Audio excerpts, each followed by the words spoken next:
noise. Why are concert tickets so expensive? If you've bought a concert ticket recently, you've probably had the same reaction as everyone else.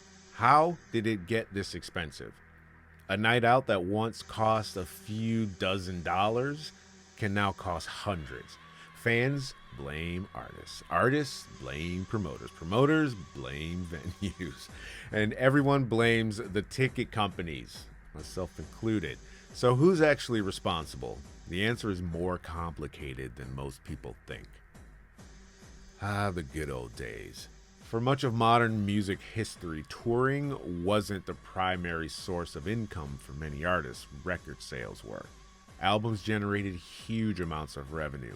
Tours often existed to promote those albums. But over the last, 2 decades, the music industry changed dramatically. Physical sales declined, of course, streaming became dominant, and suddenly, live performances became one of the most important ways artists could make money. That shift changed everything. The cost of the show. When most people look at a ticket price, they see a seat.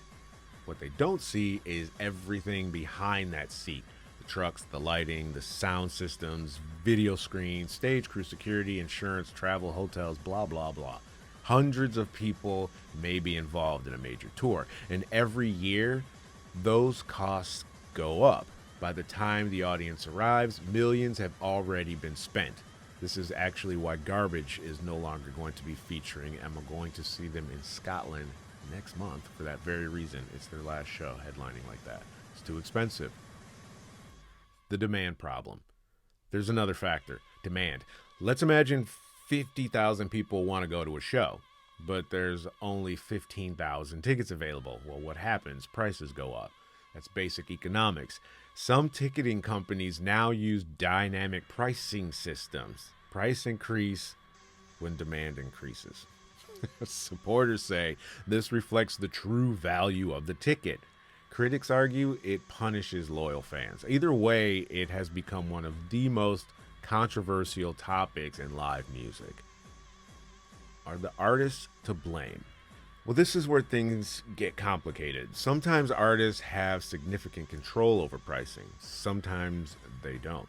Large tours involve managers, promoters, agents, venues, and ticketing partners. Every deal is different. Every tour is different. And while some artists actively fight to keep prices lower, others embrace premium pricing strategies. There isn't a single answer that applies to everyone. The next time you look at a concert ticket and wonder how it became so expensive, remember this. You're not just buying admission, you're paying for an entire traveling city. Hundreds of people, thousands of moving parts, months of planning. That doesn't necessarily make the prices easier to accept, I get it, but it does help explain why live music has become one of the most expensive forms of entertainment in the modern world. See you at Reading Festival.